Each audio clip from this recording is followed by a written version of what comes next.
നമുക്ക് ഏതായാലും ആദ്യത്തെ ഒരു കമ്പനിയുടെ ഒരു പാദഫലം എങ്ങനെയാണെന്ന് നോക്കാം. സെയിലിൻ്റെ ഒരു പാദഫലമാണ് ലഭിച്ചിരിക്കുന്നത്, സ്റ്റീൽ അതോറിറ്റി ഓഫ് ഇന്ത്യ.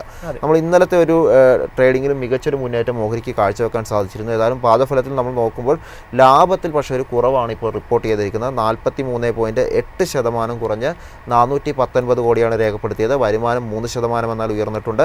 എബിറ്റയിൽ 8.7% കുറവിൽ 2528 കോടിയുമാണ് ഇപ്പോൾ സെയിൽ രേഖപ്പെടുത്തിയതായിട്ട് നമുക്ക് കാണുന്നത്.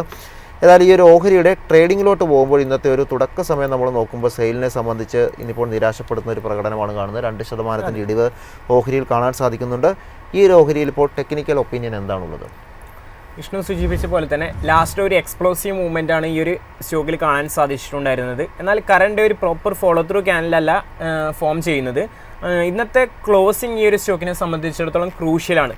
137 എന്ന ലെവൽ ഹോൾഡ് ചെയ്യുകയാണെങ്കിൽ വീണ്ടും ഒരു മൊമെൻ്റ് റാലി കണ്ടിന്യൂ ചെയ്യാനുള്ള ഒരു പോസിബിലിറ്റിയാണ്. കൂടാതെ ഒട്ടുമിക്ക ഈ ഒരു മേഖലയിലെ ഒട്ടുമിക്ക സ്റ്റോക്സിലെല്ലാം ഒരു മൊമെൻറ്റം റീസെൻ്റ്ലി കാണാൻ സാധിക്കുന്നുണ്ട്. അതുകൊണ്ട് തന്നെ 137 എന്ന ലെവൽ ഹോൾഡ് ചെയ്യാനുള്ള ഒരു പോസിബിലിറ്റീസാണ് അനലിസ്റ്റുകൾ പങ്കുവെക്കുന്നത്.